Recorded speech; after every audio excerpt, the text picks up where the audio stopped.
लखनऊ में अंसल ग्रुप पर योगी का एक और वार। नोएडा की तर्ज पर बम से ध्वस्त होगी अंसल ग्रुप की बिल्डिंगें। अंसल ग्रुप के मालिकों और गुर्गों पर होगी अतीक के अंत की तरह कार्रवाई। योगी के तेवरों को देख देश छोड़कर भागने के चक्कर में है अंसल के गुर्गे। देखिए योगी ने कैसे कहा, पाताल से निकाल कर लेंगे बदला। दोस्तों, अंसल ग्रुप को लेकर एक और होश उड़ा देने वाली बड़ी भयंकर खबर सामने आ गई है। लखनऊ में बनी अंसल ग्रुप की इस अवैध बिल्डिंगों पर योगी आदित्यनाथ की निगाहें अब टेढ़ी हो गई हैं। माना जा रहा है कि नोएडा की तर्ज पर अंसल ग्रुप की बनी इस अवैध बिल्डिंगों को बम से ध्वस्त कर दिया जाएगा। जी हां दोस्तों, चौंकिए मत, सही सुन रहे हैं आप। सपा सरकार में जन्मी अंसल ग्रुप रियल एस्टेट की दुनिया में लखनऊ को खा गई। सैकड़ों एकड़ में फैली ये अवैध बिल्डिंगें, फ्लैट और दुकानें बेचने के नाम पर लखनऊ वासियों का अकूत धन हड़प लिया। और जब इसके खिलाफ मामले की शिकायत पीड़ितों ने सपा सरकार में की तो उल्टा ही सरकार उन्हीं पीड़ितों को दोषी ठहराया और इस अंसल ग्रुप पर दिल खोल कर धन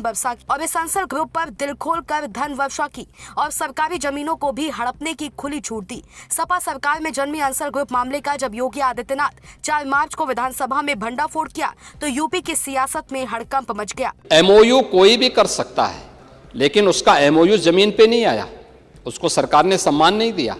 आपने क्या, मॉनिटरिंग हो रही थी और एक एक चीज की मॉनिटरिंग होती है और मॉनिटरिंग करते करते जब पकड़ में आया तो उसको जहां जाना था वहां पहुंचा भी दिया जहां जाना था वहां पहुंचा भी दिया है। लेकिन आपका भी नमूना देखने को मिला है जिसके खिलाफ एफआईआर दर्ज करने का मैंने आज आदेश दिया है। ये अंसल तो आप ही की उपज थी, आप ही के समय में उसकी सारी इलीगल मांगों को पूरा करके निवेशकों के साथ और होम बायर्स के साथ धोखा हुआ है। ये सब समाजवादी पार्टी के समय में सारे काम हमारे सामने, हमने कभी उसको ध्यान को नहीं किया। आपने उसके लिमिट को बढ़ाया था, हमने उसको घटाया था और शिकंजा कस करके आज उसको इस स्थिति में पहुंचा देंगे। विधानसभा में योगी आदित्यनाथ जिस रुतबे और तेवरों में अंसल के खिलाफ बयान दिया, इसी रुतबे और तेवरों में माफिया अतीक अहमद का अंत किया था। और अब इस बेईमान अंसल ग्रुप के मालिकों और गुर्गों के अंत की कहानी इसी विधानसभा में बयान देकर योगी ने लिख दी। योगी ने डंके की चोट पर कहा कि किसी को छोड़ेंगे नहीं, पाताल से भी निकाल लेंगे। अगर एक भी होम बायर के साथ धोखा किया तो सारी प्रॉपर्टी को भी जब्त कर लेंगे। किसी होम बायर के साथ खिलवाड़ नहीं होने देंगे। लेकिन मैं इस बात के लिए भी आश्वस्त करूंगा कि अगर किसी को गलतफहमी होगी कि किसी गरीब का पैसा या किसी नागरिक का पैसा लेकर के वह कहीं भाग जाएगा तो पाताल से भी उसको निकाल करके लेके आएंगे और सजा दिला देंगे और सबको हम गारंटी देंगे कि उसका पैसा उसको मिल जाए। सूत्रों के मुताबिक योगी आदित्यनाथ के रुतबे और तेवरों को देख अब अंसल ग्रुप का ये मालिक और इसके गुर्गे अपने प्राणों की रक्षा के लिए देश छोड़कर भागने के चक्कर में है, पर योगी के पाताल से निकाल लेने वाले बयान पर बेचैन है। कि अगर किसी को गलतफहमी होगी कि किसी गरीब का पैसा या किसी नागरिक का पैसा लेकर के वह कहीं भाग जाएगा तो पाताल से भी उसको निकाल करके लेके आएंगे और सजा दिला देंगे और सबको हम गारंटी देंगे कि उसका पैसा उसको मिल जाए। दरअसल ये पूरा मामला उत्तर प्रदेश में अंसल ग्रुप होम बायर्स के साथ धोखा क्या है। इसी मामले पर सीएम योगी 4 मार्च को विधानसभा में पीड़ितों को भरोसा दिलाया कि किसी भी होम बायर्स के साथ खिलवाड़ नहीं होगा। हम धोखाधड़ी करने वालों को पाताल से भी निकाल कर सजा देंगे।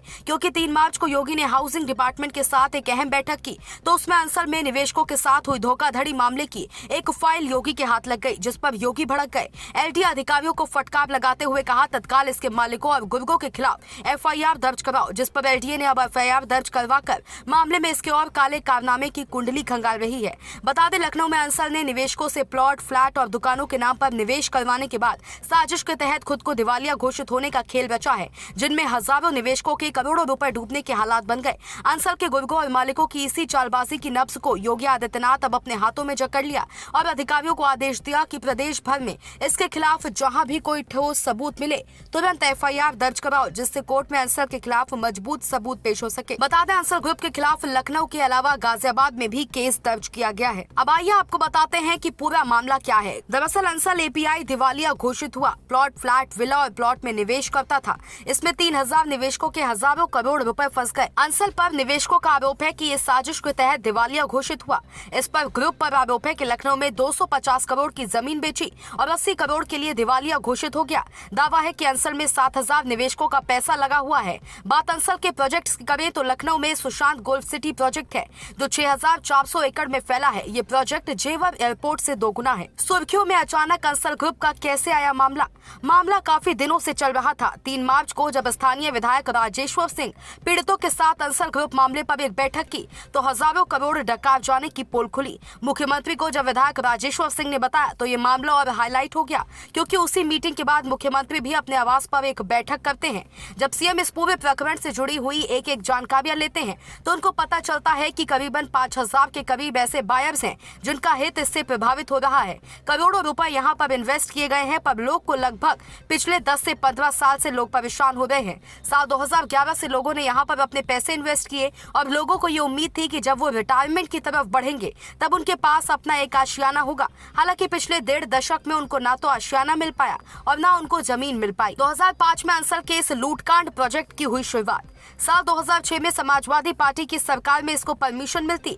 उसके बाद फिर साल 2007 में बीएसपी की गवर्नमेंट आई और ये फर्स्ट फेज उस दौरान कंप्लीट हुआ। साल 2011-12 के बीच में दूसरे फेज की शुरुआत होने की बात शुरू हुई। साल 2011 में सेकंड फेज के अनाउंसमेंट की बात हुई। तब लोगों ने एडवर्टीजमेंट देखकर निवेश किया। उस एडवर्टीजमेंट के अनुसार एलडीए के साथ अंसल की एमओयू हुई थी। लोगों को विश्वास हुआ कि अंसल और एलडीए का एमओयू है तो उनका पैसा सही जगह पर जा रहा है। लोगों ने साल 2010-11 से यहाँ इन्वेस्ट करना शुरू किया। जानकारी के अनुसार कई लोग ऐसे हैं जिनका 15 लाख से लेकर 30 लाख 40 लाख तक यहाँ पर इन्वेस्ट है। इसके ज्यादा भी पैसे लोगों ने निवेश किए हैं। ये एक मिनिमम ऐसा अमाउंट है जो लोगों ने इतना दिया है, लोगों ने इतना दिया ही है। उसके बाद जब लोगों को सिर्फ आश्वासन मिला, जमीनें नहीं। वही इस मामले में एलडीए का ये पक्ष है कि हमने एमओयू किया था पर हम उनसे कई चीजों को लेकर के एग्रीमेंट चाहते थे। एलडीए के अनुसार एसटीपी के लिए अंसल को जमीन खरीदनी थी और बाकी लैंड बैंक अंसल को खरीदना था, पर वो जब अलग अलग चीजें नहीं खरीद रहे थे, इस कारण हम उनको अप्रूवल नहीं दे पाए।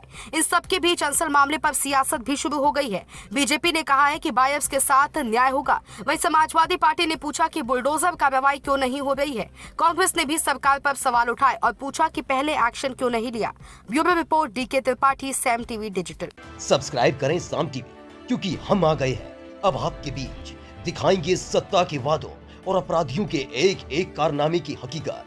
और हाँ, अगर आपके पास भी हो कोई ऐसी खबर तो कमेंट करके हमें बताएं, क्योंकि बिना डर और दबाव के हम दिखाते हैं हर एक खबर डंके की चोट पर।